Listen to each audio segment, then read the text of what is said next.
विवेक चुडामणी श्लोक क्रमांक 385ला थांबलो होतो. प्रकरणाचं नाव आहे सर्वात्मक भाव. त्याच्या अगोदर काय होतं? ध्यान विधी. ध्यान कसं करायचं तर सूक्ष्मतम ध्यान त्यांनी सांगितलं. बसताना बसायचं आसन घालून, परंतु अंतस्थ वृत्तीमध्ये ध्यान झालं पाहिजे. चिंतन हे फक्त अर्धा तास, 1 तास, 2 तास, 6 तास पण नाही. किती वेळ चिंतन झालं पाहिजे? शब्बास, बघा आहे किती खणखणीत उत्तरेशिवाय आहे की नाही. आणि 24 तास डोळे मिटून बसू शकतो का आपण? हां, मग कसं तर मनाने या सगळ्या गोष्टी, ज्या जगातल्या जेवढ्या दिसणाऱ्या गोष्टी आहेत ह्या नश्वर आहेत, हा मनामध्ये निश्चय करायचा दृढ. आणि सत्य फक्त परमात्मा आहे अशा भूमिकेवर ठाम राहून हळूहळू हळूहळू त्या पद्धतीने चिंतन करू शकतो. ठीक नाही. फक्त स्थूल दृष्टीने बसून चिंतन होऊ शकत नाही. तर या जगातल्या सगळ्या गोष्टी आहेत त्या खोट्या आहेत, मिथ्या आहेत, त्यांना अस्तित्व नाही. आणि जरी असल्या असं आपल्याला भास झालं तर त्याचं मूळ अधिष्ठान काय आहे? सगळं ओतप्रोत परमात्माच व्यापलेला आहे. अशी मनामध्ये सतत त्याला भूमिका करत राहायची आहे. ते हे कळालेलं आहे. चिंतन केलं, मनन केलं, आणि आता आपलं काय चाललंय त्याच्याबद्दल निधिध्यासन. मी तसं आहे, मी तसं आहे, मला तसं व्हायचंय. अशा प्रकारचं ध्यानविधी सांगितलं होता. आता त्या ध्यानविधीतून सर्वात्मक भाव आणि कसा करायचा ते पण सांगितलं होतं. की सुदाम्याला त्याची पत्नी नेहमी टाकून बोलायची, कारण परिस्थितीच अशी आहे. शेवटी राग कोण काढणार? तो ऐकून घ्यायचा, प्रतिक्रिया काही व्यक्त नाही करायचा. आणि शेवटी काय म्हणायचा? परंतु ज्या क्षणी ती थांबली तेव्हा त्याने ओम नमो भगवते वासुदेव असा आपला मंत्र जपणे सुरू केले. यालाच म्हणतात मनातून गोष्टी घालविणे. कसं ड्रॉप करायचं आहे? मनातून. गळणारे मन याप्रमाणे रिक्त मनाचे राहा. तुला मोकळे करून घे, मी ते भरून काढतो. हाच असतो सर्व अवतारी पुरुषांचा संदेश. तुला मोकळे करून घेईन, तुझी कसर असेल ती मी भरून काढतो. आणि काल आपण मागे पाहिलं होतं कालच्या याच्यामध्ये का तो जो माठ आहे तो माठ कसा ठेवायचा आहे? गळका. मग त्याच्यामध्ये तुम्ही दूध टाका किंवा तेल टाका तर ते काय होणार आहे? त्याच्यातून गळून जाणार आहे. आणि थोडंफार राहिलं असेल तर ते हाताने काढून टाकायचं. असं चिंतन. आता त्याच्यामध्ये निधिध्यासन मधला काल आपण आपलं सर्वात्मक भावमधला 385 वाचला होता. तरी पण एक वेळ पुन्हा त्याच्याकडे आपण पाहूया, नजर टाकूया. जी आपल्याच अज्ञानाची प्रलंबने असतात. काय? मन, बुद्धी, चित्त, अहंकार, शरीर, सर्वेंद्रिय, कर्मेंद्रिय, ज्ञानेंद्रिय आणि नख शिकात तुमचं शरीर आणि दिसणारं जगत, ही तुमच्या मनाची प्रलंबने आहात. तुम्ही ठरवलेलं आहे. मनाची प्रलंबने म्हणजे काय? रश्शीवर तुम्ही काय करताय? कल्पना सापाची. आणि तुम्ही त्याच्यावर चर्चा पण करता. डोंबा आहे अध्याय क्रमांक 15 श्रीमद भगवद्गीतेमधला. काय? हा डोंबा आहे, बडिया आहे, गव्हाळ्या आहे, कोणतं आहे? अशा तुमच्या कल्पना चालतात. कशावर? रश्शीवर. तिला मारण्याचा प्रयत्न, रस्सी मारण्यासाठी, साप मारण्यासाठी लाठी काठी वगैरे, बॅटरी वगैरे. आणि मग कळाल्यानंतर हसत बसता. ते म्हणतात ज्ञानेश्वर महाराज, बाप रखुमादी ओरू नवल पै केले आणि तारू हरपले. ज्या दिवशी अंतिम सत्य कळणार त्यावेळेला असं वाटणार मी जी पळापळी करत होतो ती व्यर्थच करत होतो. जशी दुर्योधनाची परिस्थिती झाली ज्यावेळेला त्यांनी तो कोणता महाल बनवला होता पांडवांनी? इंद्रप्रस्थ. आणि आतमध्ये गेला तर असं ते काचे सारखं होतं. त्याला असं वाटलं काय? पाणी. म्हणून त्यांनी काय केलं? धोतर वरती गेलं. तर ती वरून बघत होती द्रौपदी. काय म्हटली? वेड्याचं आंधळाचं पोरगं आंधळ, मनात बोलली. त्याच्यानंतर पुढे गेलं. पुढे खरोखर काय होतं? पाणी होतं. पण तो मागच्याच गोष्टीत राहिला. याला भुलभुलय म्हणतात. आणि मग त्याच्यामध्ये गेल्यानंतर तिथं ते बिंदा चालाय गेलं तसं धडकणी पडलं आणि वरून हसली. आंधळ्याचं पोरगं आंधळ. तो म्हणला आता तुझा काटा काढणार मी. बरोबर. बघा काय सांगायचं होतं आपल्याला, कशासाठी आपण त्या दृष्टांताकडे गेलो होतो. हां, तसा तो बुलबुला आहे. तसं आपल्याला ते फसवतं की आपल्याला कल्पना करतो आपण याच्यावर हे जगत आहे, अमुक आहे, तमुक आहे. याने मनाने कल्पना केली. पहिलं काय? पाणी आहे. आणि नंतर मनाने कल्पना काय केली? पाणी नाही. म्हणजे ही सगळी आपल्या मनाची प्रलंबने असतात. आपल्या अज्ञानामुळे आपण वस्तू जाणत नाही म्हणून. रश्शी जर कळालीच असती तर त्याने हा विचार केला असता का डोंबा आहे, गवळ आहे, बडी आहे, केलं असती का? कल्पना नसती. मग कशामुळं? त्या वस्तूच्या अज्ञानामुळं ही प्रलंबने निर्माण झाली. त्याप्रमाणे जी आपल्याच अज्ञानाची प्रलंबने असतात त्या देह, इंद्रिय, प्राण, मन, अहम इत्यादी उपाधीपासून विमुक्त मुक्त असलेल्या महाआकाशाप्रमाणे बघा काय काय अज्ञान आहे आपलं. देह, इंद्रिय, प्राण, मन, आपला अहम या उपाधीत आपण अटकलेलो आहे. बरं ह्या उपाध्या असत्या तर ठीक आहे पण नाहीत असं वेदांत म्हणतोय, असे धर्मग्रंथ म्हणतात. त्याच्यातून विमुक्त हो. कळालं ना तुला? आता या भीतीतून तू बाजूला हो. अरे रशी आहे बाबा, कसं चावेल, कसा वीज चढेल, या कल्पनेतून तू काय हो? विमुक्त हो, त्याच्यातून बाजूला हो. आणि महाकाशाप्रमाणे, महाकाश कसं आहे? सगळ्यांमध्ये आहे, सगळ्यांना आपल्यात सामावून घेतं, पण आपण त्याच्यासारखं होत नाही. बाकी सगळ्यांना ते आपल्यात घेतं, त्याच्या आत बाहेर त्या सगळ्याच्या वस्तूच्या आकाश आहे, पण ते कशालाच लिप्त होत नाही. ते अखंड स्वरूप आहे. जरी या उपाधींनी ही पोकळी, हे अवकाश, आकाश जरी असं वाटत असेल त्याच्यापासून वेगळं आहे, तरी ते कसं आहे? अखंड, त्याच्यामध्ये कोणताही खंड नाही आहे. ते अखंड स्वरूप, अनंत स्वरूप अशा आत्मतत्वाची अनुभूती घ्यावी आपण. म्हणजे आता इथपर्यंत आलेलं आहे.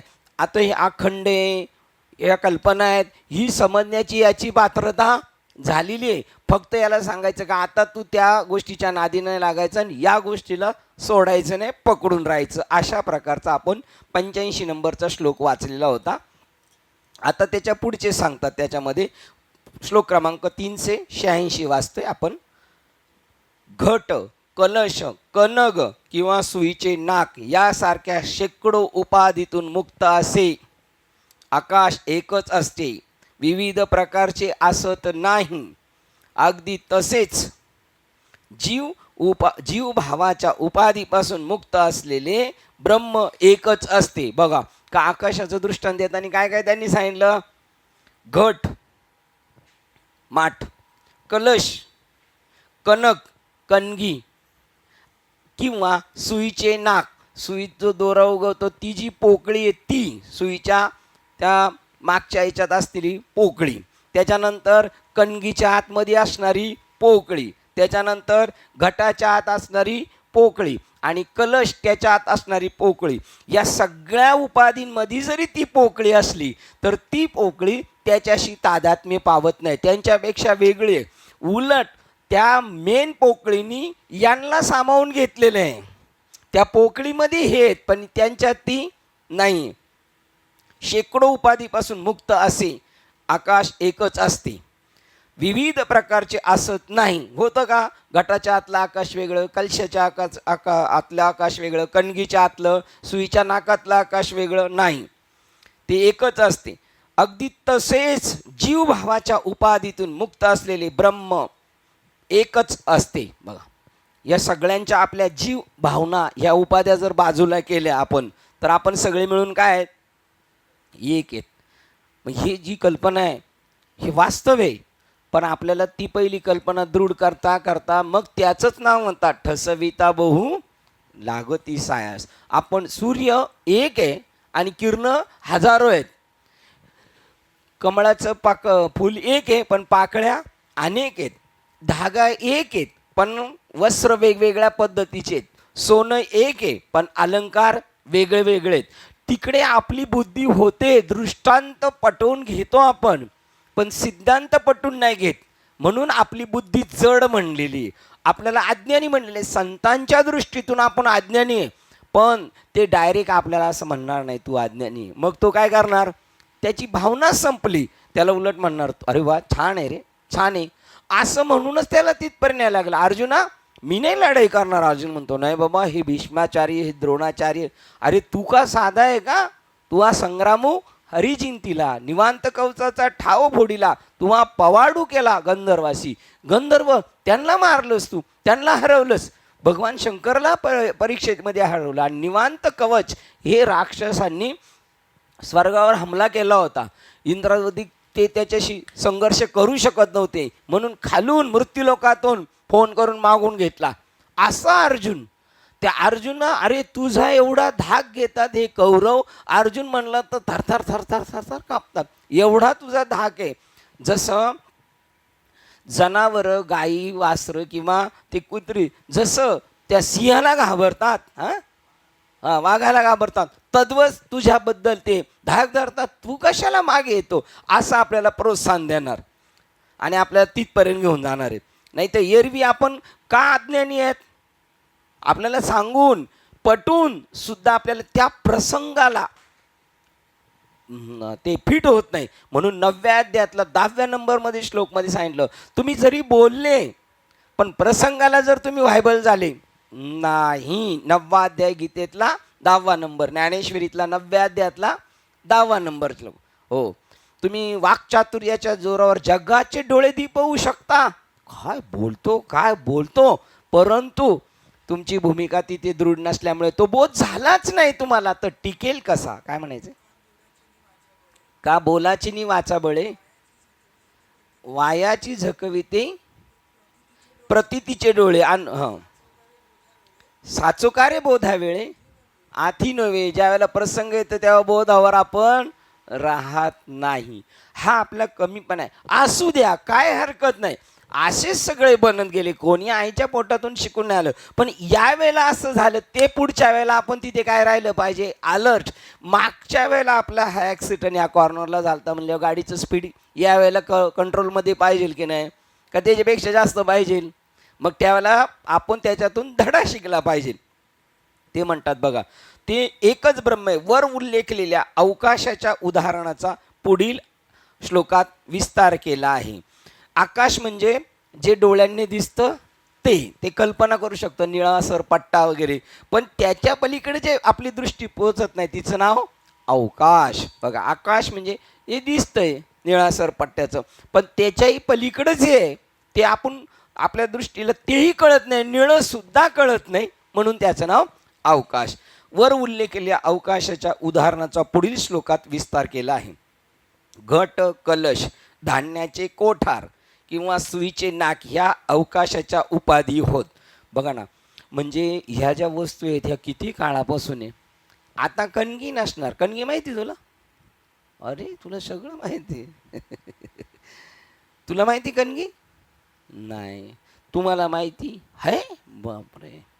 बघा, कणगीमधून धान्य काढायचं असलं का आपले आजी आजोबा आपल्याला असं धरायचे आणि खाली सोडायचे, मग तिथून आपण एक एक आठवा वगैरे द्यायचा त्यांना काढून. ती किती खोल असते, ती कणगीतली ती खोली म्हणजे मला वाटतं 3 टिंप असतील. 100 ती लोखंडाची जी टिंप आहे ती एकावर एक गॅनला आपल्या पाणी भरायची, तसे 3. त्याच्या खाली आता त्यातली पोकळी दुसरी सांगितलेली घटातली. कलश, गणपती वेळेला कलश ठेवतात ना हार तुरे टाकायला. आणि सुईचे नाक, किती बारकाव आहे. सुईच्या ह्याच्यात केवढा धागा घुसतो. तेवढीशी पोकळी, कणगीतली पोकळी, कलशातली पोकळी, घटातली पोकळी ह्या अवकाशाच्या उपाधी होत. घटाकाश, कलशाकाश, धान्य कोठारातील आकाश, सुईच्या नाकातील आकाश हे सर्व एका आकाशाचे भाग होत आणि त्यांना त्या त्या उपाधीप्रमाणे नावे दिली जातात. आपल्याला पण उपाधीप्रमाणेच नावे दिलेली आहेत. अवकाश हे उपाधी नसलेले असे एकच असते. जेव्हा या उपाधी दूर केल्या जातात तेव्हा ते एक आकाश स्वतः तसेच राहते, त्यात काही भेद नसतात. कधी हे आकाश कधी भेद नाही असं वाटतं आपल्याला, उपाधी बाजूला केल्यानंतर. आता आपण उपाधी बाजूला करू का? उपाधी बाजूला केल्यावर आपण राहू का? मग उपाधी कशी बाजूला करायची? विचाराने उपाधी बाजूला करायची. मी जरी याच्यात असलो तरी मी हा नाही आहे आणि मी दिसतो एवढाच नाही, मी याच्याही पेक्षा वेगळा आहे. माझं स्वरूप असीम आहे, अनंत आहे आणि त्याची अजून मला अनुभूती नाही. ज्यावेळेला आपल्याला यथार्थ अनुभूती येईल ना, बोलणं बंद, शांत त्या स्थितीमध्ये राहणार. प्रश्न केला होता अमृत अनुभवामध्ये, वशिष्ठांना. काय आहे ती ब्रह्मस्थिती? बोलणं बंद. वशिष्ठ महाराज म्हटले मी सांगू शकत नाही, बस मौन. अशी स्थिती होणार. कारण ती ज्यावेळेला अंतिम सत्य कोणतीही गोष्ट बघा जोपर्यंत माहीत नाही, पण कळाल्यानंतर आपल्याला एक वेगळंच एक फिलिंग होतं, आपल्याला एक वेगळा अनुभव येतो. तसा तिथे एक वेगळा अनुभव. बापरे केवढा मोठा आहे आम्ही. त्यात काही भेद नसतात. कधी?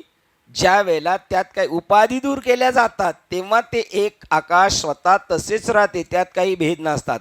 बाह्य फरक असतात ते सर्व त्यांच्या उपाधीमुळेच, आपल्या उपाधींमुळे. त्याप्रमाणे जाणीव तत्व हे द्रष्टा, भावना, विचार यांच्या संकल्पनेपासून मुक्त असे एकच असते. बघा, त्याप्रमाणे जाणीव तत्व जे आपण मूळ स्वरूप आहोत ते द्रष्टा नाही. जे व्यापक आहे त्याला दुसरा कोणी पाहू शकत नाही, कारण ते एकम अद्वितीय, ते जगात सगळ्यात मोठं आहे. मग तो द्रष्टा होऊ शकत नाही का? मान्यवर सांगतील का द्रष्टा होत नाही तो?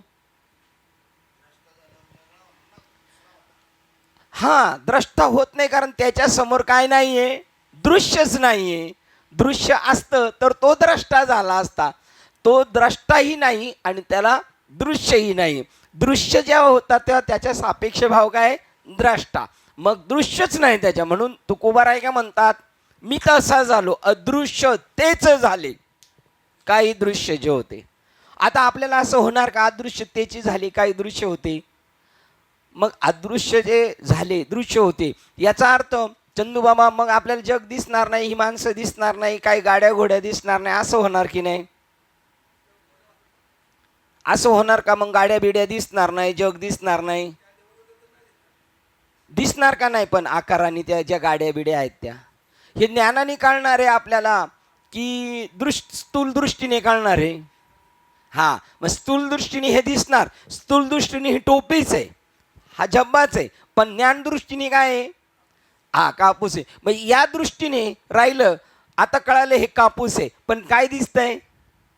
टोपी दिसती. पण आता बुद्धी अशी झालेली आहे, जसे ते आपले हॉस्पिटलमध्ये गेल्यानंतर आपल्या आतमध्ये काय हे ते जसं त्या ती किरण, क्षय किरण का ती आतमध्ये टाकून आतलं बघतात, ती दृष्टी आपल्याला दिलेली. आतमध्ये आपण अधिष्ठानावर दृष्टी ठेवणार डायरेक्ट.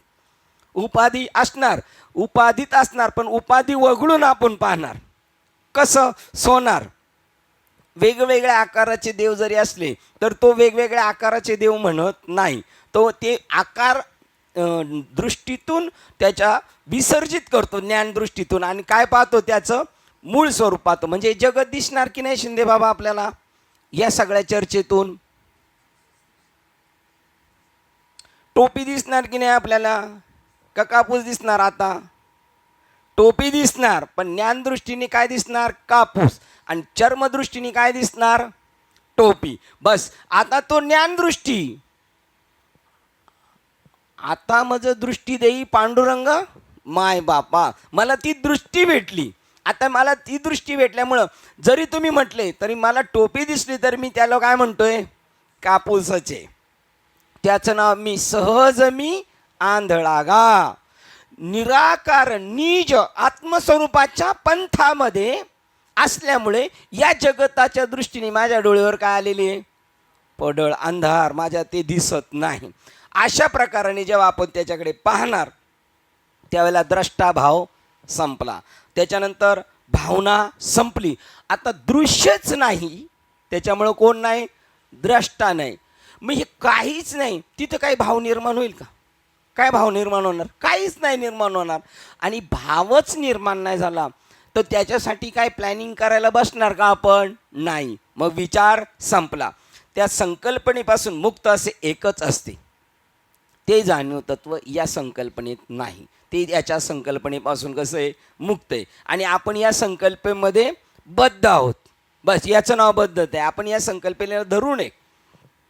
आता समजा उद्या आपण आजारी पडलो आणि भयंकर आजार झाला आणि डॉक्टर म्हणला आपण जाणार, तुमचं आता काही खरं नाही. मग आपण डॉक्टरांना काय म्हणणार? कोणता एखादा अभंग आहे का आपला पाठबळ डॉक्टरला सांगण्यासारखा? बघा आता मरण माझे मरून केले मज केले अमर, म्हणजे डॉक्टरला चक्कर येऊन पडल का नाही तो. कारण डॉक्टर, तुम्ही मला काही पाहत नाहीस. तुम्ही जे पाहता ते कशाला पाहता? तुम्ही चर्मदृष्टीने पाहता. तुम्ही कोणत्या दृष्टीने पाहत नाही? ज्ञान दृष्टीने. मी कशावर आहे? आयशे बोधा आले सम, अद्वै ब्रह्म मीच एक आयसे बोधा आले सम, म्हणून सर्वदा सदा सम. हा, ते आपणच अद्वै ब्रह्म आयसे, हे संपूर्ण जाणेवर मग समदृष्टीचे. बघा की मी अद्वै ब्रह्म आहे हे आता माझ्या अनुभूतीला आलेलं आहे, त्यामुळं मी मारणारा नाही. मग भीती गेली. तुका म्हणे काळ आता करू न शके बळ, आता भीती राहिलेले. तुम्ही सांभाळिले संती, बहिणी रसले कंती. आणि कीर्तनाला उभा राहिल्यानं लट लट लट लट काम होतं, त्याचं काय? बहिणी रसले कंती, तो ती एक प्रक्रियेतच टाकलंय. कीर्तनाला उभं करणं, याला हे सांगणं, हे काय चाललेलं आहे? तुमचा भय घालवायचं चाललंय. कारण घाबरतोय कोणला? मागेच आपण पाहिले, आपण कोणाला घाबरतोय? आपण आपल्याला, जे आपल्याला आनंददायक आहे, जे आपल्याला सगळ्या गोष्टीला स्फूर्ती देतंय, त्याच तत्वाला आपण घाबरतो. ते फक्त काय बदलून आलेले? उपाधी बदलून आलेले. आणि आपण उपाधी पाहतो, तत्व पाहिल्यानंतर घाबरायची काही कंडिशन राहिलेली नाही. म्हणून घटाच्या खापऱ्या घट भंगलिया, घट हा घटभंग फेडिलिया. हा आठव हो. हा बघा, बुद्धी ते खापऱ्या फुटल्या का त्याच्यातलं आकाश आपोआप आकाशात जाऊन मिळतं. तसं आपला जेव्हा स्वतःची आपली बुद्धी संपली जाते, आपली देहभाव जाईल, तेव्हा त्या स्वरूपामध्ये आपण विलीन होऊ. त्यावेळेला मग आपल्याशिवाय दुसरं काय असू शकत नाही. परत एकदा, घटाची या खापऱ्या घटभंग फेडिल्या, महाआकाश आपैसा मिळजे, झालाची असे तैसी देहबुद्धी जाय, तै आपणा आपण आठव होय, मग आन काय ते वाचून. बघा, त्याच्याशिवाय काय? आपणच आहोत. आपण आपला आपल्याला आठव झाला, त्याच्याशिवाय दुसरं काहीच नाही. ज्ञानेश्वरी 2रा अध्याय. बरोबर. मग 15. बापरे, किती लांब उडी मारली. बापरे. आत्ताईसा आपणा आपण आठव होय, तर मग काय नाही राहणार भेद, आहे की नाही? इथे पण तसं सांगितलं. द्रष्टा भावना विचार या संकल्पपासून मुक्त असे एकच असते शरीर मन बुद्धी. आणि द्रष्टा, हां नाही दृश्य, बरोबर, द्रष्टा नव्हतं मगाशी, पण दृश्य होतं. आता पण दृश्य भावना विचार या सर्व बाह्य वेष्टनापासून आत्मतत्व मुक्त असते. शरीर या बुद्धीतून, शरीर याच्यातून मुक्त, मन या गोष्टीतून मुक्त, बुद्धी या उपाधीतून, दृश्य भावना विचार आत्मतत्व मुक्त असते. म्हणजे द्रष्टा ना, हां, मग द्रष्टाचे. आणि म्हणजे दृश्य. द्रष्टाचे त्या बाह्य वेष्टनापासून, मी द्रष्टा नाही, मी भावना नाही, मी विचार नाही, मी शरीर नाही, मी मन नाही, आणि मी बुद्धी नाही. बघा, अहम शरीर मन बुद्धी उपकरण यांनी बनलेल्या आत्मतत्वाभोवतालच्या उपाधी ह्या केवळ भ्रांतमय प्रलंबने होत. बघा, अहम शरीर मन बुद्धी उपकरण यांनी बनलेल्या आत्मतत्वभोवतालच्या उपाधी या केवळ भ्रांतमय प्रलंबने होत. आपलं मन आपला भ्रम आहे किंवा आपली भ्रांती आहे. आपलं शरीर मन आणि बुद्धी हे काय आहे? सगळं भ्रांती आहे. आणि ह्या भ्रांतीपासून आपलं मन, जेने भ्रांतीपासून हिरतले, गुरुवाक्य मन दूतले, आत्मस्वरूपी घातले हरोनिया. आता काय झालेलं आहे? आपल्या जेने भ्रांतीपासून हिरतले, आता आपण शरीर नाही, मन नाही, आपण बुद्धी नाही. आणि आपण पहिले काय समजत होतो? मी शरीर आहे, मी मन आहे, मी बुद्धी. आता आपण समजत नाही, कारण आपल्या गुरूंनी काय केलं, जेने भ्रांतीपासून हिरतले. हिरतले ना, आणि गुरुवाक्याने मन धुतले. मी मन नाही, मी बुद्धी नाही, तर मी चैतन्य स्वरूप आहे. मग आत्मस्वरूपी घातले हरोनिया. भवभ्रमाचे निरसिले, जन्ममरणा ते चुकविले, देही असता मुक्त केले, स्वस्वरूपी मिळावे आपुले. आहे की नाही? आता आपण मुक्त आहे का बद्ध आहे? पक्क देहात असून मुक्त आहे आपण. बरं, स्वस्वरूपी मिळवलेले आपल्याला. आपण दिसतो एवढे नाही, आपलं स्वरूप केवढे? आकाश आहे एवढा. बाबा म्हणले ज्या दिवशी आपल्याला असं वाटेल ना, तेव्हा आपण आकाशाकडे डोंगरावर जाऊन असे साधू पालथे झोपून बघायचे. बापरे, केवढे आपण,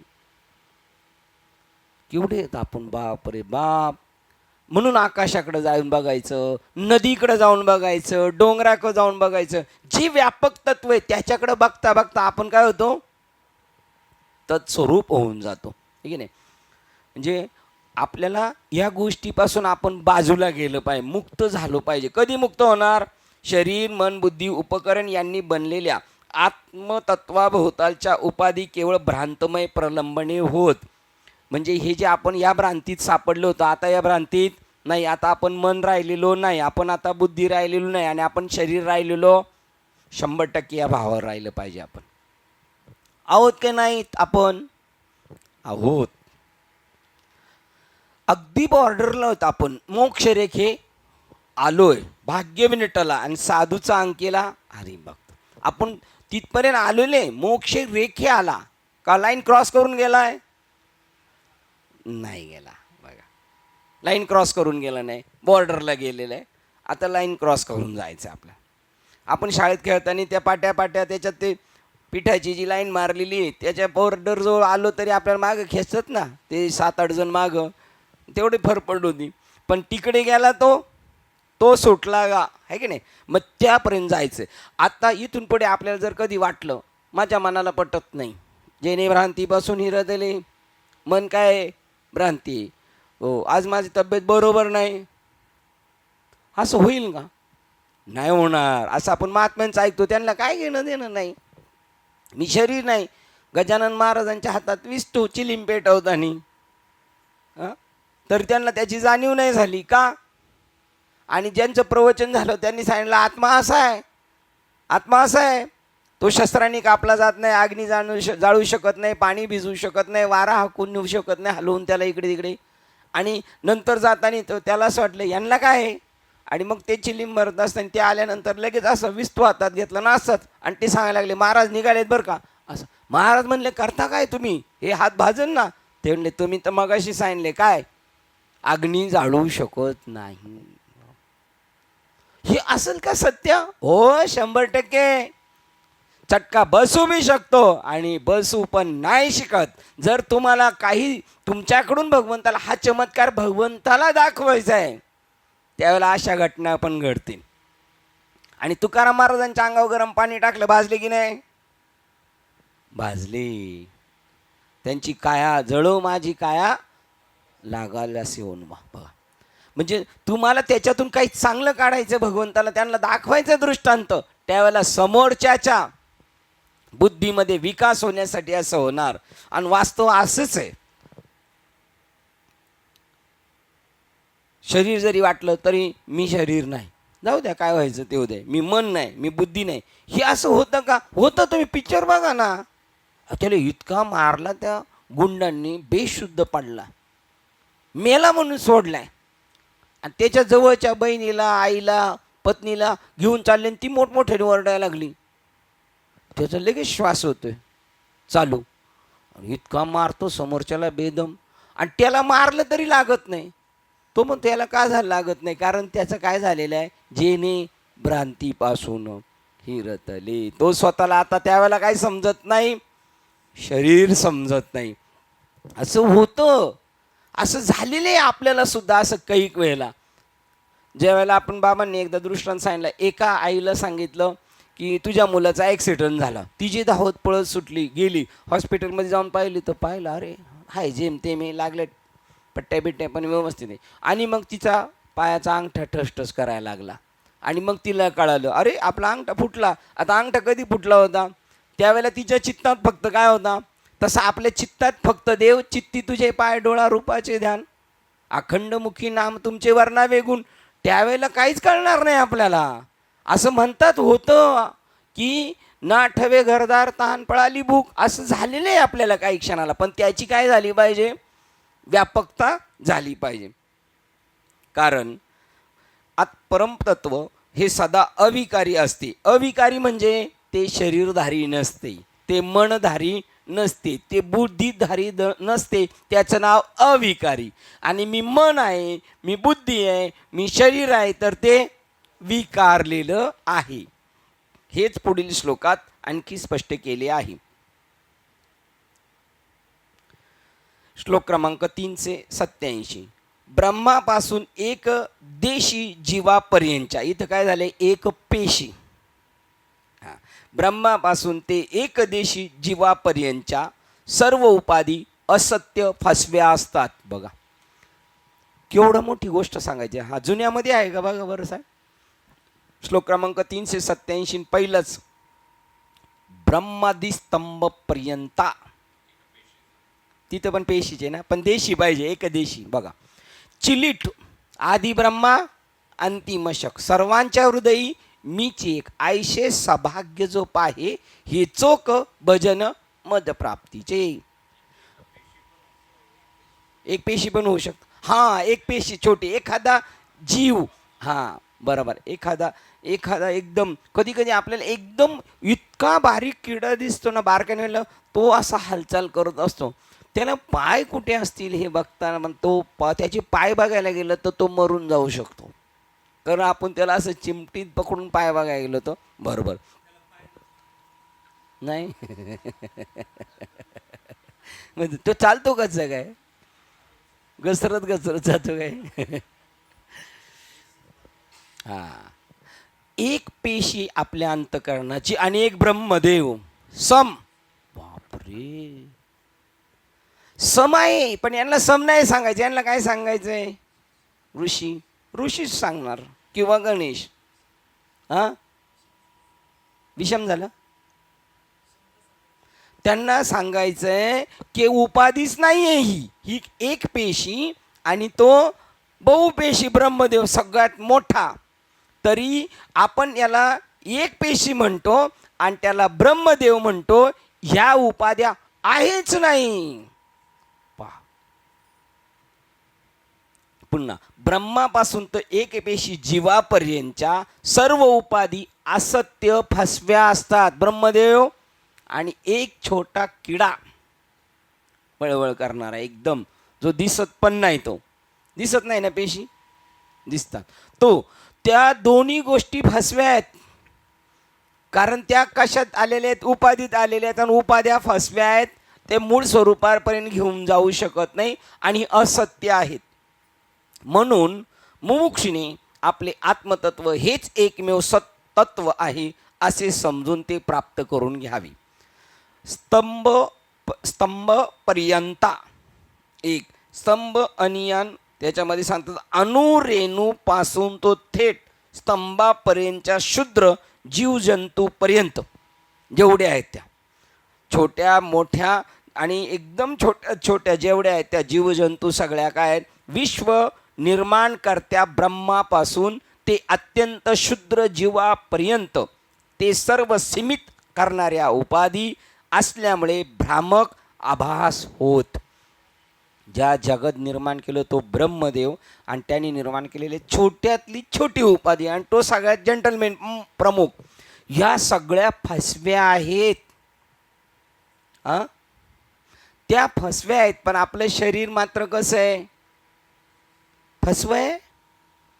फसवय शरीर.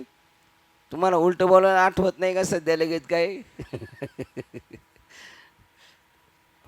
आपण काय समजतो त्या? कसं कळणार हे आपल्याला? कसं कळणार आपल्या भाऊबंधांना, आपल्या नातेवाईकांना, आपल्या देशातल्या लोकांना त्यांची बुद्धी झालेली कशी? तुका म्हणे आईशी बुद्धी ज्याची जड. ते जड आहे त्याला म्हणलं तुझी जड बुद्धी. ते म्हणे तुमच्या जा तुमच्या शिक्षकांकडे जा बरं, त्यांची बुद्धी कशी होऊ. आपल्या शिक्षकांच्या बुद्ध्या कशा आहेत? त्यांच्या सतेज. ते स्वतःला कधीच देह समजत नाहीत, ते कधी स्वतःला बुद्धी समजत नाहीत, ते कधी स्वतःला मन समजत नाहीत. है की नाही? है की नाही?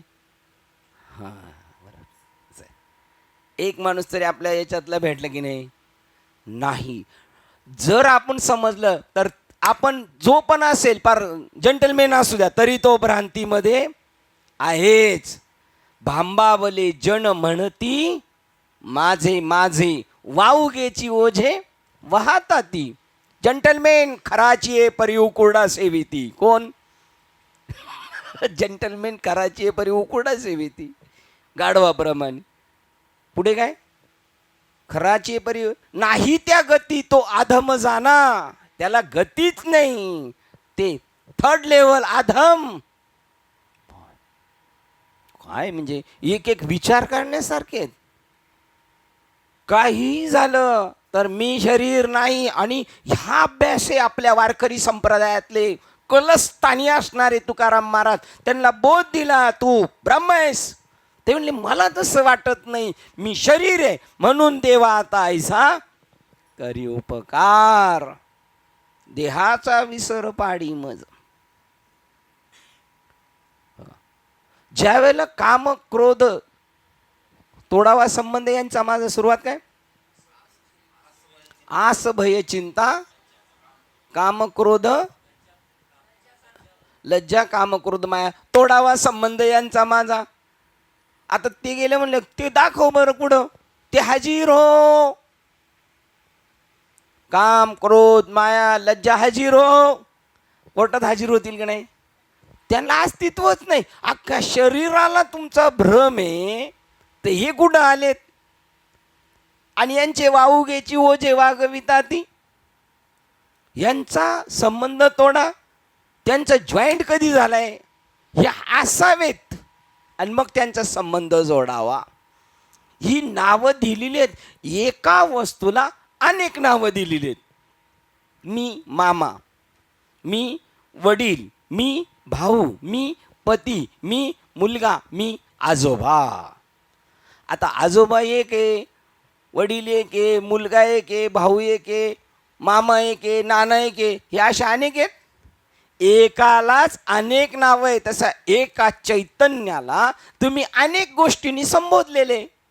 बघा त्याप्रमाणे त्या फसम्या असतात. ते म्हणतात त्या भ्रामक असतात. जीव मात्रापर्यंत विश्व निर्माण करत्या ब्रह्मापासून ब्रह्मदेवापासून ते अत्यंत शुद्र जीवापर्यंत ते सर्व सीमित करणाऱ्या उपाधी असल्यामुळे भ्रामक आभास होत. बरं ते काय करतात? त्याच्या मूळ स्वरूपापर्यंत नाही, त्याला त्याचं असीम स्वरूप आहे त्याला काय केलं? सीमित केलं. म्हणून त्या भ्रामक आहेत. तो भ्रम आहे आणि त्या असत्य आहेत. रश्शीवरचा साप कसा आहे? असत्य. आणि मग त्याला म्हणावं लागलं दिसतो का? भ्रमामुळे दिसतो. त्या भ्रामक आहेत आणि असत्य आहेत. ते सर्व असत वस्तू असून प्रकृती जगतात मोडतात. आणि तुम्ही प्रकृतीच्या पलीकडचे आहात. ते प्रकृती जगतात मोडतात. प्रकृती जगतात मोडतात म्हणजे प्रकृती आहे की नाही? प्रकृती जगतात मोडतात म्हणजे प्रकृती आहे का नाही?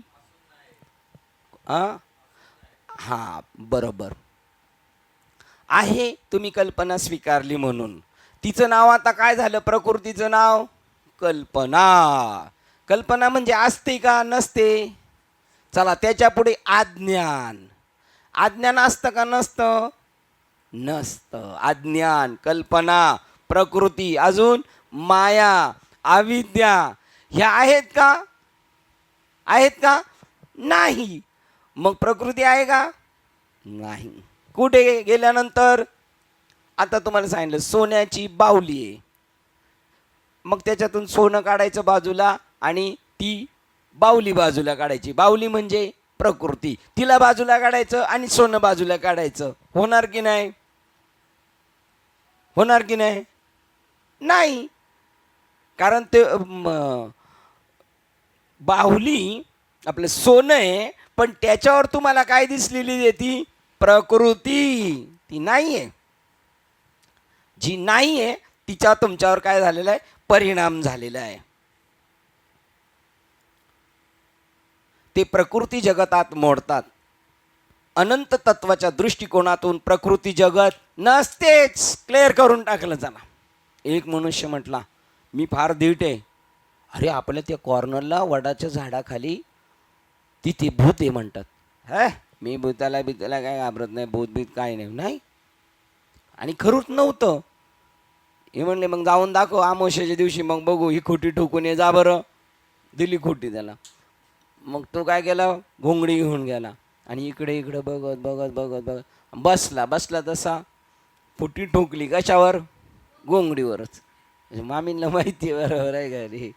आणि ठोकली, मजबूत ठोकली कुठून. उठायला गेल्यावर बरोबर त्याला भूतानी पकडलं.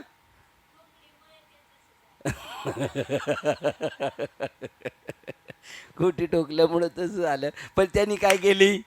कल्पना ही त्याची, प्रकृती ही त्याची, विकृती ही त्याची, अविद्या ही त्याची माया. आहे का भूत तिथं? नाही. पण त्याने तसं समजून घेतलं, बस प्रकृती जगत नसतेच. आणि हे आपलं काय आहे? आपण वावरतोय कोणत्या जगतामध्ये? म्हणून आपल्याला बोध होत नाही. बोध झाल्यावर प्रकृती नाही आणि प्रकृती असल्यावर बोध नाही. काय करायचं आता? करा आपुली आपण करा सोडवण. हे कोणाच्या मनावर आहे ठरवणं? आपल्या. आपण ठरवलं तर आत्ता, आणि आपण ठरवलं तर कैक जन्म गेले तरी नाही. प्रकृती जगत नसतेच. जागे झालेल्याला स्वप्नास खरे अस्तित्व नसते. जागे झालेल्या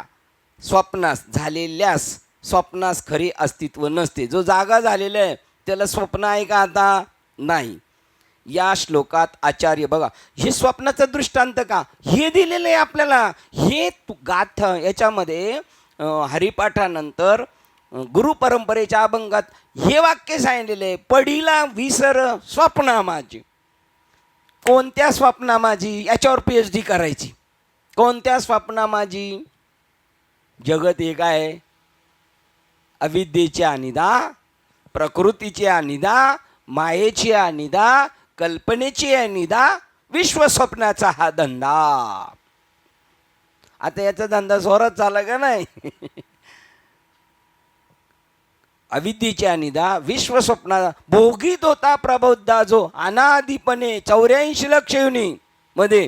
पण तो गुरुकृपेचे नि थावे, तो महावाक्याचे नि नावे, गुरुकृपेचे नि थावे, माथा हात ठेविला नोय थापटीला.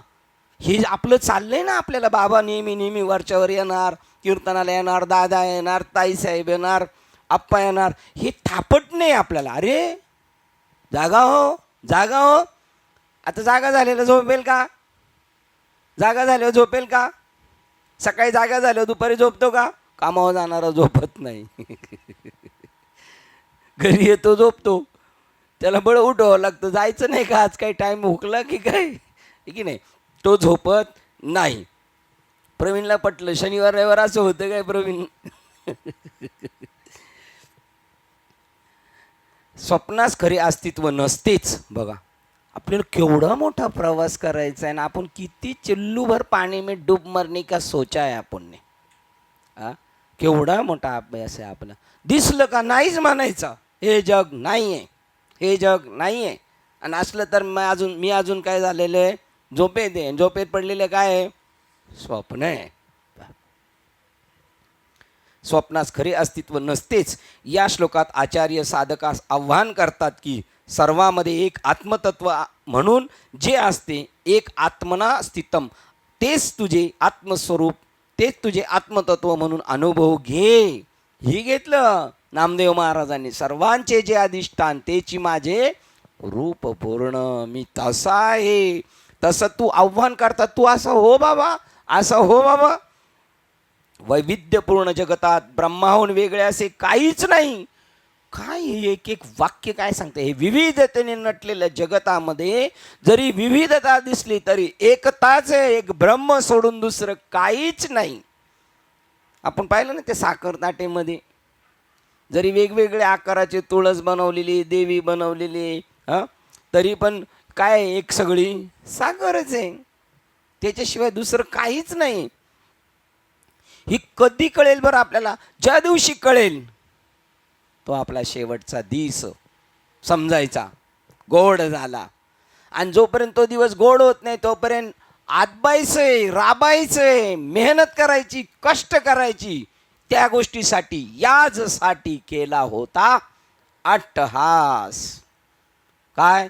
ती भूमिका होण्यासाठी शेवटचा दिस गोड झाला, गोड व्हावा. पण झाला. यांच्या कृपेने आपला दिवस गोड झालेला आहे.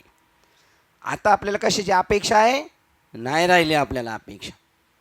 राहिली असेल काहींना तरी ती हळूहळू जाणार, कारण तो तेनेची पंथे जर चालू जाता काहीच नाही गुंता पडणार. गुंता पडायला आहे काय? आहेच काय गुंता पडायला?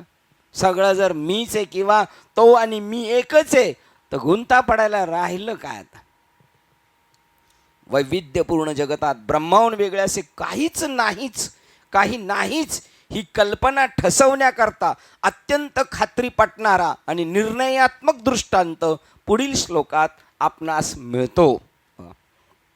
अजून आपली काय चालू आहे? शोध मोहीम चालू आहे. कशाने बरं आपल्याला पटेल, कशाने बरी पटेल, कशाने बरं पटेल, ही आपला प्रवास चालेल. ज्याला पटलं ना तो म्हणतो या आता पंढरपूरला चालले, या या या. ते परवाच्या ह्याच्यामध्ये तुम्हाला पण पाठवतो क्लिप. परवाच्या ह्याच्यामध्ये सांगितलं नाही, जनरल सगळ्यांनाच पाठवतो आता ग्रुपला.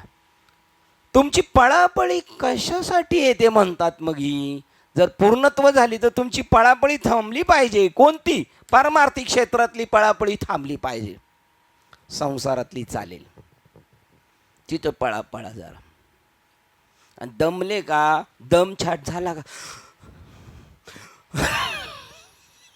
चालले तिकडं. मग तोपर्यंत मर मर मरायचं, दाम करी काम वेड्या. त्यांनी त्या बाबांनी प्रश्न विचारला, आपण सगळी कीर्तनकार आहोत पण यांना सारखा तारखा भेटतात, वाचा यांना लगेच अंधेरीची तारीख आली लगेच. आपल्याला कुठं काय आहे का नाही? आपण डोंगरदऱ्या बघायचो, कुठंतरी आपली हाऊस फिरवायची, मिटवायची नाही, यायचं खाली होतं आहे का? जाताना हैराण व्हायचं, येताना हैराण व्हायचं, आणि हाऊस फिटली का झोपायचं, परत उठून इकडे यायचं आहे का नाही? कुठे गेलो होतो? हां, मग यांना सारख्याच तारखा भेटतात, आपल्याला काय भेटत नाही असं वाटतंय ना मनात अजून. मग अजून फिटले नाही कोडे कोडे फिटले नाही, कोडे उलट वाढले. तिकडचे कोडे तिकडं आपल्याला भटवाडी मी गाडीवर असताना भटवाडी ते एखादा हसायचा, नाही महाराज. मी म्हणलं अरे रे रे आपली ओळख निघाली याला कुठं जायचं नाही, हा जे हरी करून गेला ते म्हणे काय महाराज आहे भटवाडी. तिकडं जशी आपल्याला गिरायक भेटावं असं वाटत होतं की नाही, तसं आम्हाला इकडे बी वाटतं काय भेटावं. आपल्यातले एक बाबा म्हणले, या रामनवमी हनुमान जयंती संपत, आता मी रिकामा नाही, आता सीझन आहे. वा रे वा. आता त्यांना तसं बोलायचं नव्हतं पण ते गेलं, निघून गेलं. कारण तसेच येडी लोक आहेत आजूबाजूला, म्हणलं तसंच निघणार ना. सीझन आहे आता आपलं सीझन डाऊन. काही फक्त सीझनलाच मुंबईला येतात. आमच्या गावाकडचे मार्केटवाले आहेत ना, आंब्याच्या सीझनला मुंबईला. एकदा तेवढं सीझन झालं का वर्षभर टेन्शनच नाही काही. इकडे बी तसंच आहे की नाही? मग ते म्हणतात आपल्याला काहीच अपेक्षा राहणार नाही. त्याचं नाव आहे बरं का. मला सकाळी तो एक शब्द आठवला नाही की अहम कर्तृत्व त्याचं संपलेलं आहे. आता काही करण्याचं नाही, आता काही करायला शिल्लक राहिलं नाही. जे करायचं होतं ते सगळं झालं आणि करताना अर्धवट राहिलं तरी मला काय नाही. पूर्णत्व गेल्यानंतर माझी कॉलर टाईट नाही. कारण पूर्ण अपूर्ण असं या जगात काही नाही. सद्गुरू नाही की पूर्ण कृपा केल्यावर तो माणूस कसा राहतो? पूर्ण. आणि त्याचं कार्य पूर्ण. त्याच्यात कधीच अपूर्णता राहत नाही. श्लोक क्रमांक 388. जे ते भ्रांतीमुळे काहीतरी आहे असे समजले जाते, काहीतरी आहे बरं का तिथे, आत्म अनात्म विवेकानंतर ते आत्मतत्वच आहे हे लक्षात येते. आता आपल्या डोक्यात काय फक्त तिथं काहीतरी आहे. अजून आपण आत्मा आणि अनात्माचा विवेक केलेला का? तेवढंच टाईम आहे का आपल्या? का तेवढंच काम आहे? आत्मा आणि अनात्माचा विवेक करायचा एवढंच काम आहे का? काय बाकीची काय आहे का नाही काम आम्हाला? हां, आता इथं उठलं का इतकं पळायचं जोरांनी का नाही? बरं, पळून पळून कुठं जायचं आहे? घरी जेवायचं. मी सांगत असतो आता काय, आता मी म्हणत असतो त्यांना, गणपती मंदिराजवळ गेलो, आता काय नाही, आता जेवण आराम करा. ते म्हणले आता याच्या पुढं काय करणार आहे मी, सांगा बरं. आणि सकाळी परत उठून कुठं जायचं? गाड्याला झोपायचं. आपली कंडिशन त्या बैलांसारखी झालेली आहे. शेतकऱ्याने जो उचललं का असं सुद्धा म्हणायची गरज नाही. ती बैल स्वतःची येऊन मान घालणार आणि त्यांनी लगेच ज्योती बांधली का हॅ चाललो आपण. आपली ही स्थिती झालेली. आपल्याला याच्यापेक्षा दुसरं काही माहीत नाही आपल्याला. आणि माहीत नाही याचं कारण आहेत ना आपले गुरुवर्य. आपल्या गुरुवर्यांबद्दल काय बोलायचं नाही, त्यांना कशाला बोलायचं? आपल्याला काही समजत नाही ना आपण जर मोठ्या माणसाला बोलायला गेलो तर ते काय करतील? आपल्या शाळेचा रिझल्ट जर व्यवस्थित नाही लागला तर गुरुवर्यांना काय बोलायचे कारण आहे? ही एडपाटच सगळी शाळेत आणून ठेवलीत आणि त्याच्यातले हे प्रमुख. शाळेची रिझल्ट कमी लागला गुरुजीच जबाबदार. आपण हा विडा, हे जाधव साहेबांचं म्हणणे, आपल्या जाधव साहेबांचं. आपण एकमेकाकडे कशाला एकत्रित आलेलो आहे? आपल्या घरची माणसं नाहीत का? पाहुणे गावातले कोण काही नाहीत आपले? त्यांच्याशी आपल्याला वाटतं नको आपल्याला त्यांच्याशी संबंध, यांच्याशी पाहिजे कशाला? काहीतरी एक आपल्याला मार्ग भेटलेला आहे तिथं, त्या मार्गाने आपल्याला अंतिम गंतव्य स्थान आपलं गाठायचं, तिथं पोचायचं आपल्याला. तेने विना जीवा सुख नाही. तिथं पोचलोच पाहिजे आता तिथपर्यंत. बघा, ते म्हणतात जर काहीतरी असं वाटलं मग त्याचा निवाडा करा. निवाडा केल्यानंतर कळलं काय ते आत्मतत्वच आहे हे लक्षात येते. त्याहून अन्य काही नव्हे, आत्मतत्वच आहे आणि त्याच्यापेक्षा आता दुसरं काही आहेच नाही. संभ्रम नाहीसा झाल्यावर चुकीने दिसणारा सर्प रज्जूच ठरते. तसेच अखिल विश्वसत्यता केवळ आत्मस्वरूप आहे अशी प्रतीती येते. प्रगट गुह्य बोले विश्व ब्रह्मची केले ऐसा ज्याचा अनुभव विश्वच देव सत्यत्वे. त्या व्यक्तीकडं देव आहे.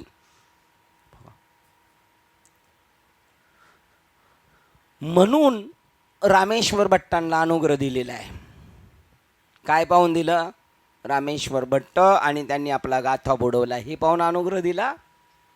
विश्वच देव सत्यत्व.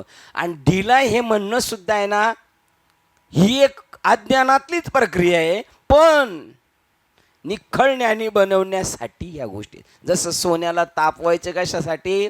त्याच्यातला नको असलेला भाग काढण्यासाठी, त्याची उंची वाढण्याचं. जर गाथा बुडवला म्हणल्यानंतर काय होईल?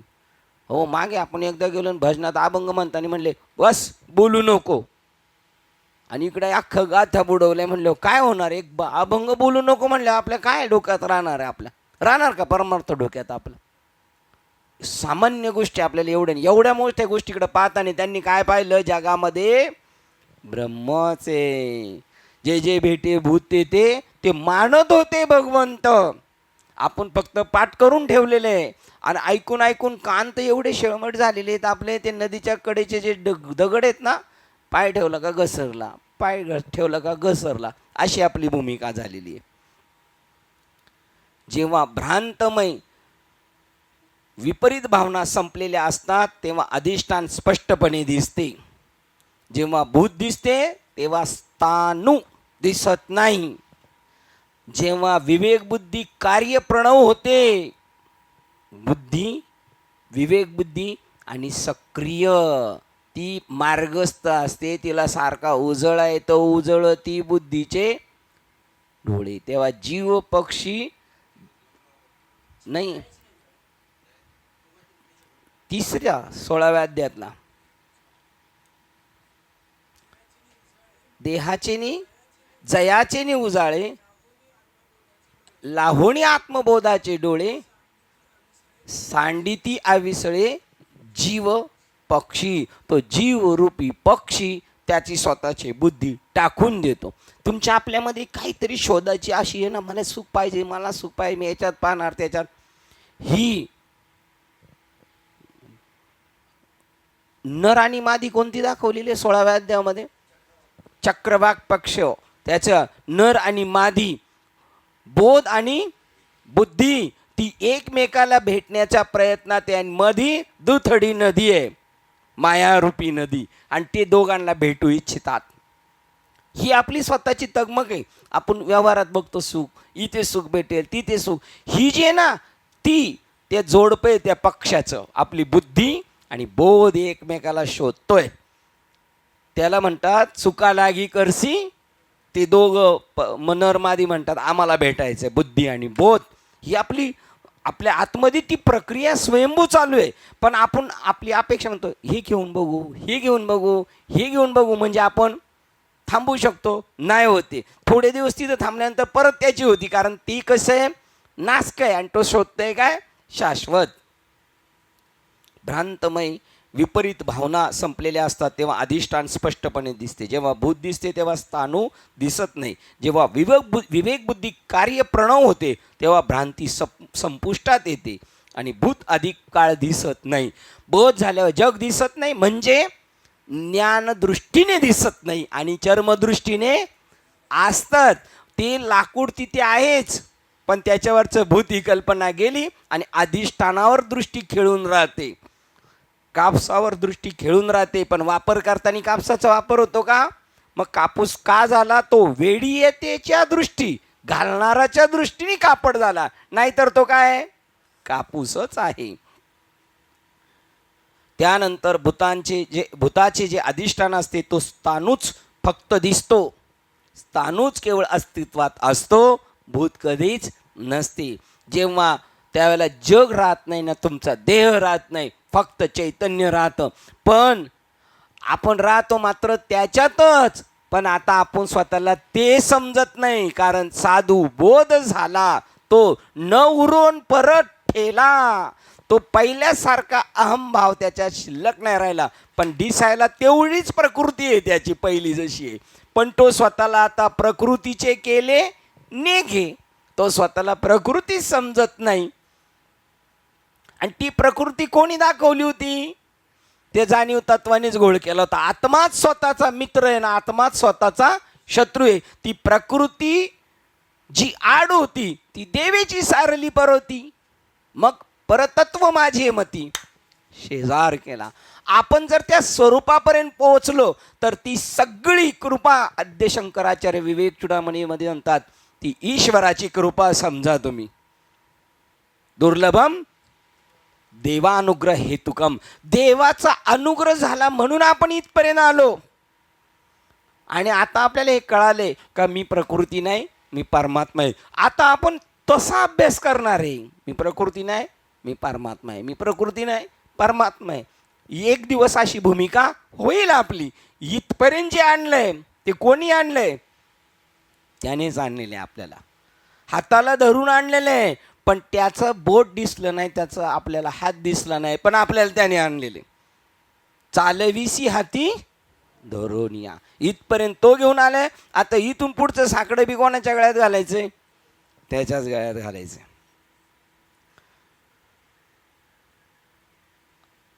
स्थाणूच केवळ अस्तित्वात असतो. जेव्हा शरीर मन बुद्धी द्रष्टा भावना विचार, दृश्य भावना विचार जगताच्या भ्रांती संपतात, दिसतच नाही ते म्हणतात, म्हणजे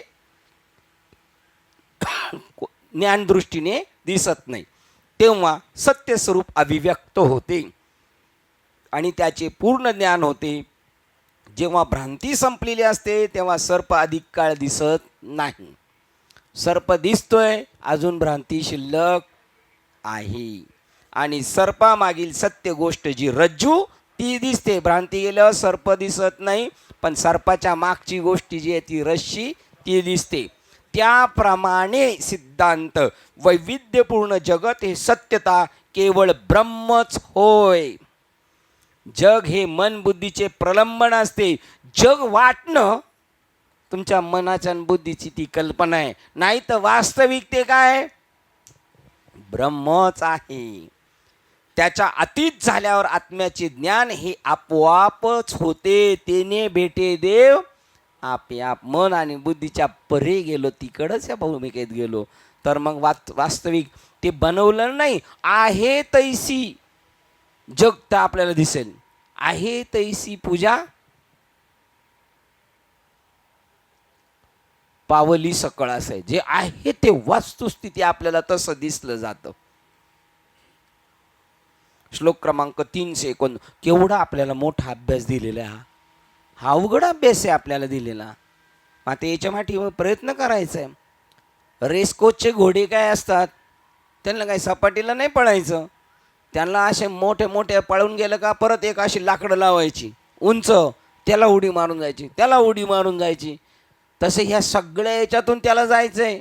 आणि मग त्याच्या ह्या परीक्षा झाल्यावर त्याला रेसकोर्समध्ये घेऊन येणार आणि तिकडं त्याची फायनल परीक्षा होणार. आता आपण फायनलला नाही, आपल्याला रेस कोर्समध्ये न्यायच्या अगोदर शिंगर आहेत त्यांना काय करायचे, मोठे घोडे कुडचे रेस कोर्समध्ये न्यायचे. आता आपली ती ट्रेनिंग चालू आहे. अजून आपण तिकडं सिलेक्ट झालो नाही, अजून तिकडं मैदानात उतरलेलो. मग मैदानात गेल्यानंतर मग तिथे बरे हे किती घोडे आणणार, किती घोडे आणणार, त्याच्यातला तिकडे नेणार थोडे आणि त्याच्यातल्या थोड्यांमधला एकाचा नंबर लागणार आहे. एवढं असेल तर मग नकोच बाबा. मग म्हणजे एवढं करून परत नंबरची काही गॅरंटी नाही आहे. नंबरची गॅरंटी आहे. ते संत म्हणणार 100% तू होणार, कारण तू ठरवण्यावर आहे. कुठे आलो होतो, पूर्ण झाला श्लोक 389 389 श्लोक झाली.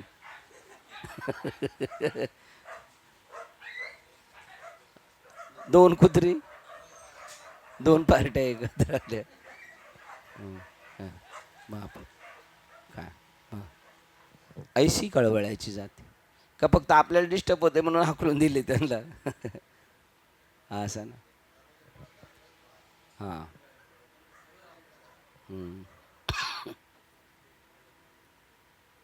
बंद करा पूर्ण, नाही तर तिकडं जाईल, तिकडं शिंदे काकीकडं. हां आता पूर्ण आपल्याकडे न्यायची तिकडं जाईल. 389. आपण म्हणजे ब्रह्मच. नाही होत आपली कल्पना. आपण जेव्हा ब्रह्म होणार तेव्हा जग सहज ब्रह्म दिसेल आपल्याला. आपण म्हणजे ब्रह्म. 389 घाटकोपर स्टेशन भटवाडी. आपण म्हणजे ब्रह्मच. आपली सोय किती सोपी करून ठेवलेली. आपण म्हणजे विष्णूच. आपण म्हणजे विष्णूच. अरे ज्याचं नाव विष्णू आहे त्याला सुद्धा विष्णू वाटत नाही. आपलं नाव संपत गंपत रामभाऊ शामभाऊ ठेवलं, एकच काय वाटायचं आपल्याला. आपण म्हणजे इंद्रच. आपण म्हणजे शिवच. आपण म्हणजे हे सर्व विश्वच. आपल्यातील आत्मतत्व हे अन्य दुसरे कोणीही नव्हे. आपणच एकच नटलेला आहे वेगवेगळ्या. पण जेव्हा भूत दिसत होते तेव्हा मी, त्याचे लांब हात, जळजळते डोळे आणि रक्ताळलेले मुख यामुळे मी भ्यालो होतो. तेव्हा स्नानूचा मला शोध लागला. तेव्हा त्याचे लांब हात म्हणजे दुसरे काही नसून स्नानूच होता. तसेच जळजळते डोळे आणि रक्ताळलेले मुख हेही स्नानूच असे माझ्या लक्षात आली. जेव्हा स्नानू होता तेव्हा भूत नव्हतं, आणि जेव्हा भूत होतं तेव्हा जब मैं था तब हरी नहीं था, अब हरी है तो मैं नहीं. त्याच्या पुढे काय, सब अंधेरा मिट गया. त्याच्यामध्ये एक वाक्य, जब दीपक देखा माही तब अंधेरा मिट गया. सब अंधेरा मिट गया. जब दीपक देखा माही म्हणजे माघ महिन्यामध्ये. माई एकादशीला माझ्यामध्ये जेव्हा मी पाहिला तेव्हा सब अंधेरा मिट गया, सब मैं ही एक अकेला हूं, बस माझ्याशिवाय जगात दुसरं काही नाही. पण त्याच्या अगोदर कल्पना कशी होती? रक्ताळलेला, जळजळती डोळे, लांब लांब हात त्या खांबाला होते. तसं या ब्रह्मस्थितीवर हे जगत नाही. ती जशी कल्पना आहे तशी ही कल्पना आहे. कधी जाणार ही कल्पना? ही आत्ता जे आपले चाललेले वाटचाल त्या हिशोबाने दिसती का या जन्मात होईल म्हणून? असं शिंदे बाबांना पटलं. एवढी पळापळी पंतनगर भटवाडी, पंतनगर भटवाडी, भटवाडी पंतनगर, पंतनगर भटवाडी, भटवाडी पंतनगर एवढी करून शिवाय बरं आता मी एकटाच होतो तर बरोबर गुरव बी. मग आता आपण असं करू, चारी धामला जाऊ. तिकडे गेलो नक्की होईल, तिकडे गेलं होईल. तिथं जेवणा खावण्यात काही त्रुटी झाल्या कमंडळाच्या आणि बॉम्ब चालू. म्हणजे इथं होतं ते बरं झालं, त्याच्यापेक्षा बत्तर स्थिती तिकडं जाऊन होणार आपली.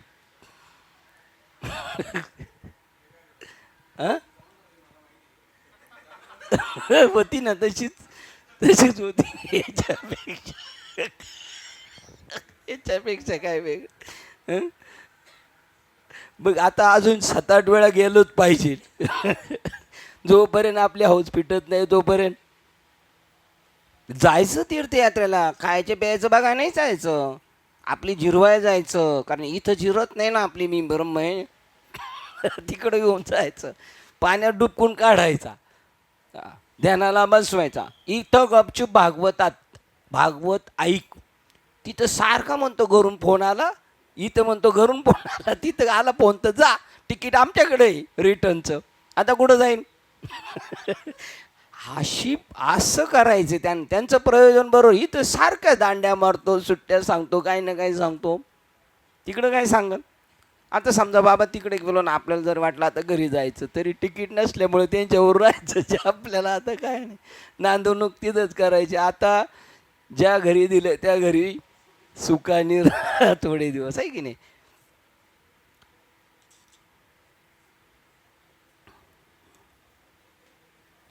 किती मन तद्वत मन आणि बुद्धीच्या अतीत होऊन अनंतत्वाची अनुभूती आल्यावर व्यक्तीच्या लक्षात येते की शुद्ध आत्मतत्व म्हणजे विश्व निर्माण करता ब्रह्माच होय. कोणी आता सगळं हे त्या पद्मपुराणामध्ये लिहिलं. सूर्य तोच झाला, भगवान शंकर तोच झाला. पहिले एकटाच होता, ते म्हणला अरे आपल्याला आता काहीतरी उन्हाळ्यात सुट्टी घालवण्यासाठी काहीतरी, त्यांची उन्हाळ्याची सुट्टी केवढी मोठी आहे बघा. ते उन्हाळ्याच्या सुट्टीत काहीतरी करू आपण.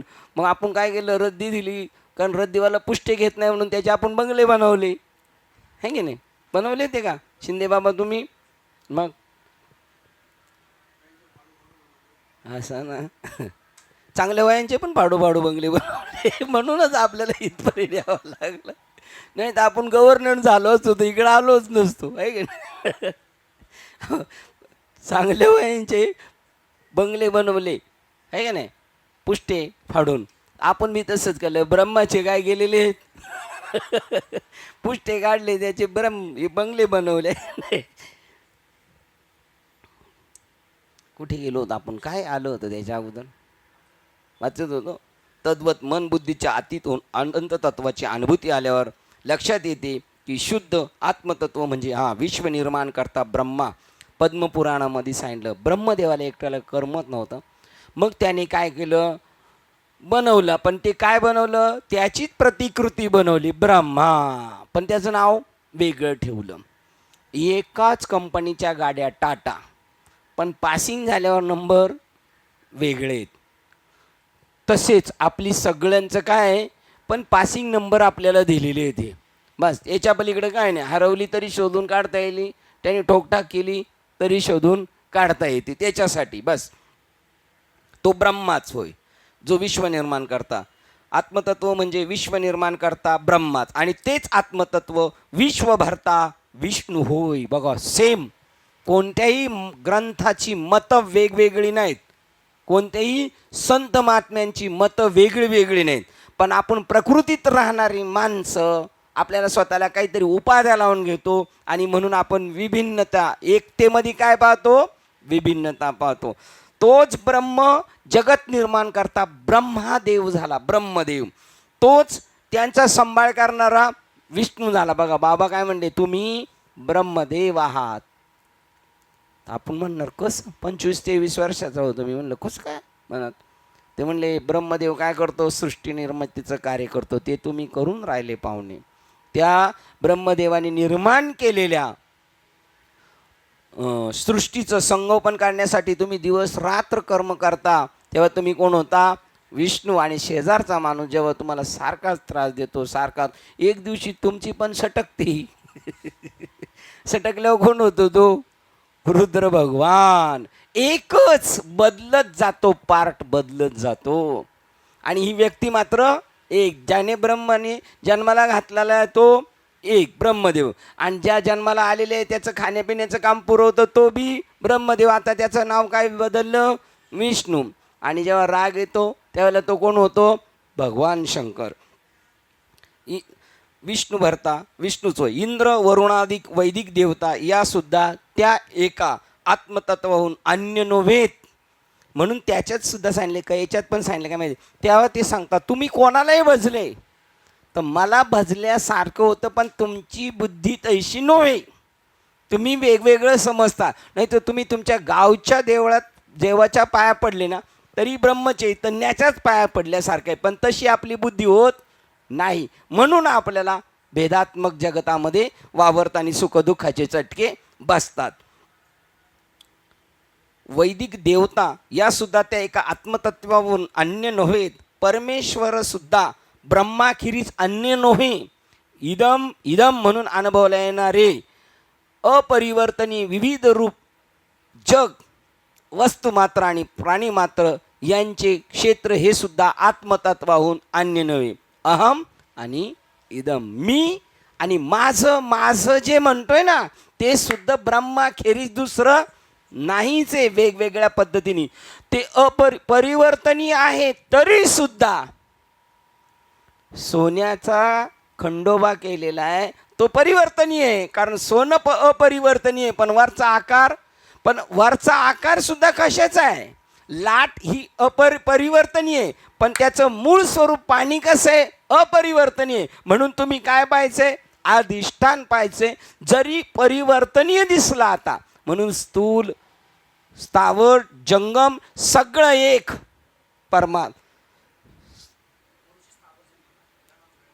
हा, स्थूल स्थावर जंगम व्यापून राहिला आचळ बाप रखमा देवरू श्री विठ्ठलू. विठ्ठलू सकळ सगळं स्थावर जंगम वगैरे जड चेतन सगळं तो नटलेलं आहे.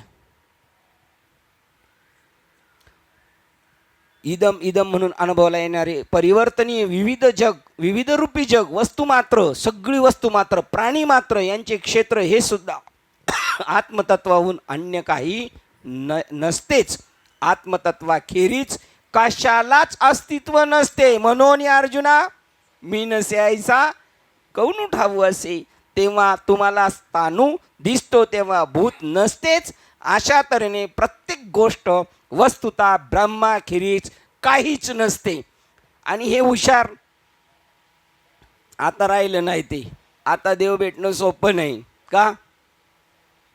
कारण याची बुद्धी तशी नाही. बघा काय वाचतो आपण, काय अभ्यास करतो, आपल्या हाताला काय लागलेलं आहे? ग्रंथ वाचतो का काय कादंबऱ्या वाचतोय आपण? देव सोडून एवढी वस्तू जगात दुसरी वेगळी नाही. भरला घनदाट हरी दिसे, नाचून नाचून हैराण झाली माणसं, पण तशी अनुभूती नाही का? केवळ त्या ईश्वराच्या मनात नाही याला तिथपर्यंत पोहोचवायचं. याची अशीच चांगली फजिती करायची, याला चांगला घुमू घ्यायचा आहे, असा त्या ईश्वराचा विचार आहे. म्हणून त्याला काकुलती यायचं. मग तो आपले काहीतरी दयामय आपल्या मनात त्याच्यावर येईल आणि आपल्याला तो सोडवू शकतो. प्रत्येक गोष्ट वस्तुता ब्रह्माखेरीज काहीच नाही. कोणतीही वस्तू पाहिली तर ती काय तीच आहे असं त्यांचं म्हणणं आहे. 390 बघा. एवम ब्रह्म संपन्न झालियावरी तुझा तूची चराचरी स्थावरी आणि जंगमी तूची तू. बापरे. आमची पूजा मला घरी गेलो बडबड करील, पण मी तुम्हाला विचारतो, आमची पूजा तुम्हाला गेलं तुमची आम्हाला द्या. ती पांडुदादा कामाला लागला, त्याला 60,000 पगार, आणि आमची पोरं नीट पास बी होईन शाळेत. तेव्हा मी शेणकर मामांना म्हणायचो, तुमचं पांडुदादा आम्हाला द्या आणि आमची 2 घेऊन जावा. आता हव्यावर कसं काय जमल सांगा मग. कशी काय ओळी पाठ आहेत पाहिलं. काय बुद्धी आहे यांची. आणि आपली काय करी त्याची बुद्धी तशी आपली तशी आहे. आणि यांची काय बुद्धी. देवाने दिलेलं आहे तुला, लय जप तू सांभाळ. मिळत नाही सगळ्यांना, मिळत नाही हे वैभव, तुला मिळालं. बाबा काय म्हणतात कंसे बाबा, तुम्ही मुक्ताबाई आहे आटी त्यांच्याकडे चांगते, म्हणजे तुम्ही दोघं जेंटलमेन, आम्ही असेच.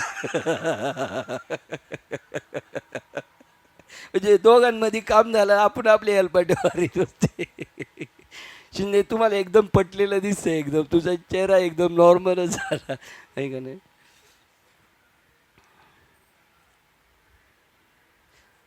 390 बघा. तुम्ही कुठून जा, माणिकलाल वरून जा, नाही तर टेलिफोन एक्सचेंजकडून जा, तुम्हाला बरोबर गाठवणार आम्ही. दोन्हींची मेल होणार, संगम होणार. आत्मतत्व आतही आहे आणि आत्मतत्व बाहेर सुद्धा आहे. हे आत आणि बाहेर आहे ना, तुम्ही याला स्वीकारले म्हणून, या भिंतींना स्वीकारले ना म्हणून. या भिंतीचं काय माहिती आहे का, आस्ती. ह्या भिंती पडल्या म्हणजे रॅबिट, आणि आपल्या भिंती पडल्या म्हणजे आस्ती. खोरं गमेल्याने आपल्याला वाढणार नंतर, काही शिल्लक ठेवणार नाही. पण एक एक अशी छोटी छोटी बघून अंगठ्याचं गुडघ्याचं त्याला सगळा हिसाब होणार त्याचा. याच्यामुळं भेद आहे आपला, याच्यामुळे भेद आहे. तो गेला तर तुका म्हणे काला मग कोठे अभेद देखिला. बघा त्या स्थितीपर्यंत जायचं. बाबांना खूप आनंद होणार असं आपण तिथपर्यंत पोहोचलो. पास झाले. आईवडिलांना जसा आनंद होतो, आपल्या गुरुजींना पण आनंद होतो आपण जेव्हा असं होऊ तेव्हा. किती ते ना, जसा भागवतकार सांगतात, सैन्य तिकडे जिंकून येतं, परचक्र बात करून येतं, तेव्हा यशाचा ध्वज तिकडं राजा वरती फडकवत असतं. तसं गुरुजींना आनंद होणार, खूप ज्ञानोबरायांना आनंद होणार. आद्यगुरु शंकराचार्यांना केलेल्या श्रमाचं चीज झालं. तुका म्हणे श्रम केला, तुका म्हणे श्रम केला, अवघा आला फळासे, अवघा आला टोटल फळाशी आला अवघा. लाभे लाभ दुनावला. हे याच्यात नाही बरं का, गाथ्यामध्ये काय नाही तर तुम्ही म्हणा बाबा म्हणते ते दिसत का नाही तिथं. ते असं जुळवण्यासाठी करायचं ना. मनुष्य जन्माला फळाला फळ आलं आपलं जीवन, यांना सुद्धा आनंद वाटणार. केलेल्या श्रमाचं चीज झालं काहीतरी. आत्मतत्व आतही आहे आणि आत्मतत्व बाहेर सुद्धा आहे. आत्मतत्व पुढे आहे आणि आत्मतत्व मागे आहे. आत्मतत्व दक्षिणेस आपण आहोत, ते उत्तरेकडे आहे. कोणाच्या दृष्टीने दक्षिण उत्तर, मधी खांब आहे ना आपण, म्हणून उत्तर. नाही तर हरीची दासा हरिदाई दिशा, भावे जैसा तैसा हरी दोन हरी एक. वा, नाथबाबांचे असं, ज्ञानेश्वरांचे तेने दश दिशा आत्माराम. बघा सगळीकडं आत्माराम, आत हरी बाहेर हरी. उत्तरेकडेही आहे आत्मतत्व, वरही आहे तसेच खालीही आहे. सर्वत्र आत्मतत्वाखेरीज काहीच नसते. वस्तुता खालीवर, पूर्व पश्चिम, आत बाहेर, मागून पुढून ह्या ज्या सापेक्ष दिशा असतात त्या देहाच्या संदर्भात असतात. मधुदेहे न मध्ये, म्हणून ती उपाधी बाजूला काढली तर आत नाही, बाहेर नाही, उत्तर नाही, पश्चिम नाही, दक्षिण नाही, खाली नाही, वर नाही, असे आपण आहोत, अशी भूमिका होणार. आपणच आपलं लॉस करतोय. आपल्याला बुद्धी कळू नये पण आपण नाही ज्या दिशेला जायचं त्या दिशेला आपली वाटचाल आहे. वस्तुता त्या तेथे नसतातच. काय दाई दिशा वगैरे काहीच नसतात. मागून पुढून ज्या सापेक्ष दिशा असतात त्या देहाच्या संदर्भातच असतात. वस्तुता त्या तेथे नसतातच. गाढ निद्रेचा अनुभव घेत असताना त्या आपणापाशी नसतात. झोपल्यानंतर 10 दिशा आहेत, खालीवर आहे. आमची आजी एक गावची पुण्याला गेली, पोरगी कामाला लागली, तिने आजीला मुंबईला नेलं, पुण्याला, मुंबईमधून पुण्याला लगेच गेली. आणि तिला रात्रीची उठली तशी तिला नाही वाटलं मी खाटावर झोपली. ती उठली तशी खाटावर उभी राहिली, चालायला लागल्याबरोबर हातपाय मोडून हॉस्पिटलमध्येच गेली. त्याप्रमाणे त्या वस्तू तिथे नसतातच तिथे, पण गाढ निद्रेचा अनुभव येत असताना आपणापाशी नसतात. झोपेत असतात का काही गोष्टी? ह्या नाहीत. आपल्याला वाटतं का मी उत्तरेकडे तोंड करू नये का पश्चिमेकडे? काहीच नाही. आपण संपलो, जगत संपलं. स्वात्मानुभूती असताना आत्मतत्वाची नक्की स्थिती काय होत असेल या संबंधी श्री शंकराचार्य चांगलीच तडजोड करून बुद्धिमान शिष्यास या ठिकाणी स्पष्टीकरण देत आहे. हे समजून घ्यायला सुद्धा त्याची तेवढी लेवल झाली, आपली लेवल झाली ना, म्हणून हा ग्रंथ आपल्या हातात आलेला आहे. मग काहींची लेवल नाही झाली तरी पण येते हातात. मग त्या लेवलमध्ये 2 फरक आहे. 1 नंबरचा एक आणि 2 नंबरचा. जगात परमार्थ पण तसाच आहे. जगात परमार्थ पण असाच आहे. 1 नंबरचा आणि 2 नंबरचा. दोघांच्या हातात हे येईल, पण त्यांनी त्याची जाणीव करून घ्यायची. आपण 1 नंबरमध्ये मोडतोय का 2 नंबरमध्ये?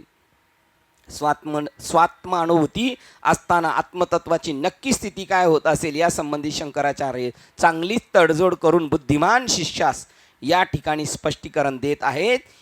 ही कल्पना काही मूळची नवी नव्हे. या ठिकाणी मुंडुक्य उपनिषदातील कल्पना प्रतिध्वनित केली आहे. 1 नंबर दिलाय आणि मुंडुक्य उपनिषदामधला श्लोक दिलेला आहे, पण तो आपण परवा पाहूया, कारण उद्या काय आपल्याला चतुर्थी आहे. त्यामुळं उद्या आपल्या ताईंचं सेवा आहे. ब्राह्मणी ताईंची उद्या 7 ते 9 सेवा आहे. ज्यांना शक्य आहे त्यांनी जास्तीत जास्त हजर राहायचं ना. आपल्या जीवनाचं ब्राह्मणी ताईसाठी नाही राहायचं, आपल्याला आपल्यासाठी हजर राहायचं आहे.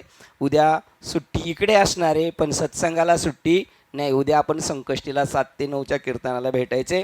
झालेली सेवा श्लोक क्रमांक 390ला थांबतो. विवेक चूडामणी ग्रंथ 385चे 390 5 श्लोक झालेत. आपण इथे थांबतोय.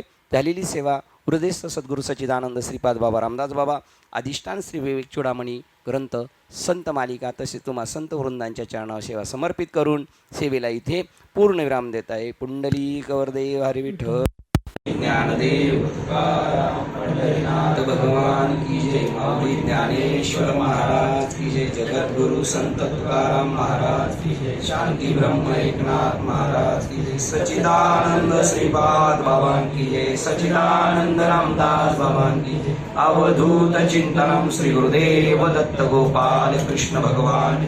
बोलो रे भाई सब संतन की जय. गणपती बाप्पा आता विश्वात देवे येणे वाग्यज्ञ तोषावे. तोषोनी मजल्यावे बसायदाने. जय करांची व्यंकटी सांडो दया सत्कर्मी गती वाढो. भूता परस्परे जडो मैत्र जीवांचे दुरितांचे तिमिर जाओ. विश्व सधर्म सूर्य पाहो. जो जे वांचिल तो ते लाभो. प्राणी जातो सगळं मंगळी. ईश्वर निष्ठांची मांदियाळी. अनवर्त मंडळी भेटत होता भूताचा कल्पतरुचे आडो. चेतनाचे कामनीचे गाव बोलते जे आरडो. पियुषांचे चंद्रनेचे आलांचन.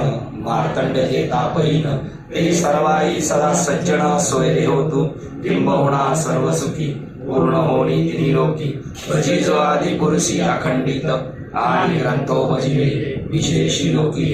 दुष्टादुष्ट विजय हो आवेजी एत म्हणे श्री विश्वेश्वरा हो आहो एक ताण बसावो येणे वरे ज्ञानदेव सुखिया झाला येणे वरे ज्ञानदेव सुखिया झाला येणे वरे ज्ञानदेव सुखिया झाला हरि ओम शांती शांती